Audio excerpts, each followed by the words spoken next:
আমার কথাগুলো একটু লক্ষ্য করে শুনবেন। আপনি যে সারাদিন কাজ করছেন মনেই থাকবে না। ইনশাল্লাহ কথাগুলো আপনারা ভালোভাবে শুনে মেনে চলুন। ইনশাল্লাহ আপনার পরিশ্রমটা একটুই মনে থাকবে না। কৃষি ভাই ও বন্ধুগণ, আসসালামু আলাইকুম। আজকে আমি পাট কাটা ভিডিও আপনাদেরকে দেখাবো, অথবা কীভাবে পাট কাটতে হয় সেগুলো আজকে আপনাদেরকে শেখাবো। আপনারা অনেকে পাট কাটতে পারেন, তার ভিতরে কিছু ভুল আছে। সেই ভুলগুলো আমি আজকে আপনাদেরকে সংশোধন করে দেব। আপনারা পাট কাটলে অনেক সময় একটা জিনিস লক্ষ্য করবেন, পাট যখন নেন কিলান তখন পাটের আঁশটা ফেটে যায় এক কাছের কারণে।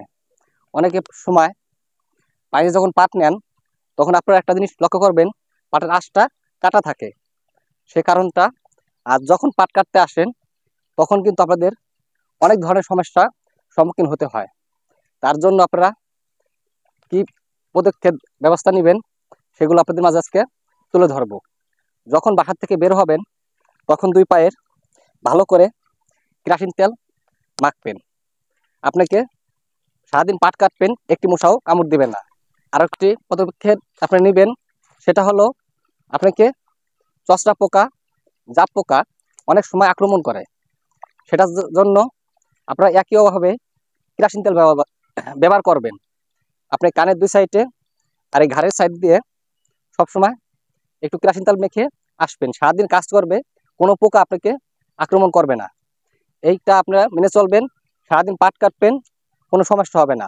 আরও অনেকগুলো সমস্যা আছে, পাটে কিন্তু ছানা পোকা অথবা বিছা হয়। সেটার থেকে আপনারা মুক্ত পেতে আপনাদের কিছু পদক্ষেপ নিতে হবে। যখন বাসার থেকে কাজে আসবেন, ফুলাটা শার্ট, একটি প্যান্ট ভালো পরবেন, আমার মতন ইন করে নেবেন। কোনো বিছা বা ছটকা আপনার শরীরের ভিতরে যেতে পারবেন না। সারাদিন কাজ করবেন, কোনো সমস্যা হবে না।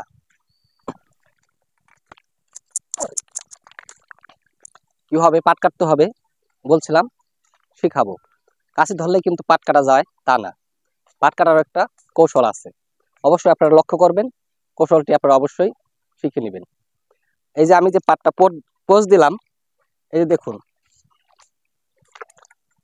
এই কাছে দিয়ে এইভাবে পাটটা ধরবেন। একটি পাটেরও আসে পোজ লাগবে না। তারপর সুন্দর করে আপনি এইভাবে পোজ দিয়ে পাটগুলো কাটতে পারবেন। যখনই পাট কাটবেন দেখবেন কোনো পাটে কিন্তু দাগ নেই।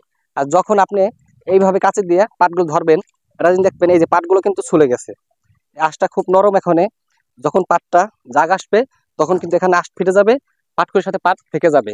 একটা জিনিস। আর একটা জিনিস আপনারা কীভাবে আটি বানবেন, আটি বানলে ভালো হয় সেটা আজকে আপনাদেরকে দেখাবো।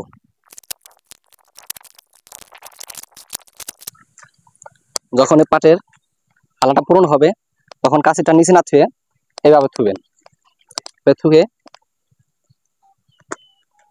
এইভাবে সুন্দর করে টাইট করে আটিগুলো বাঁধবেন। আটিটা একটু ছোট বানবেন। পাট জাগ দেওয়া, পাট ধোয়া সব ফিলিয়ে আপনাদেরকে ভালো হবে। অবশ্যই পাটটা না আঁচড়ানো সুবিধা হবে, পাট নোয়াও ভালো হবে, পাট ধোয়ার সময় স্বাদটা ভালো হবে। পাট যখন বোঝা বানবেন তখন একটু গোড়ের দিক বানবেন, বোঝাটা টাইট হয়। মাথায় নেওয়ার পর বোঝাটা যদি মাথার ভিতরে ঢুকে না যায় সেজন্য টাইট করে এভাবে বানবেন। আর একটা বানবেন, এখানে বোঝা নিবেন, মাথায় লাঠি মতন বসে থাকবে, বোঝা মাথা থেকে নড়বে না। আপনারা অনুসরণ করে কাজগুলো করবেন, ইনশাল্লাহ সারাদিন মাঠে কাজ করবেন, একটি পোকাও আপনি আক্রমণ করবে না। যখন আপনাকে মশা আক্রমণ করবে, পোকা আক্রমণ করবে, হাতে থাকবে ধারালো একটা অস্ত্র, তখন আপনি খাইজে বাজে পায়ে পোজ দিয়ে পাও করতে পারেন। সেজন্য এগুলো ব্যবহার করবেন, ইনশাল্লাহ সারাদিন আপনি ভালোভাবে কাজ করতে পারবেন।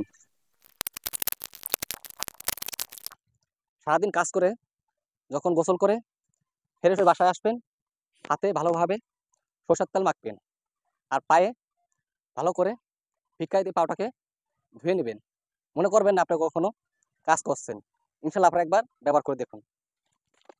আপনাদের এই ছোটো ভাইটির কথাগুলো একবার শুনে অথবা মেনে একদিন ব্যবহার করে দেখুন, সারাদিন কাজ করবেন, আরামসে।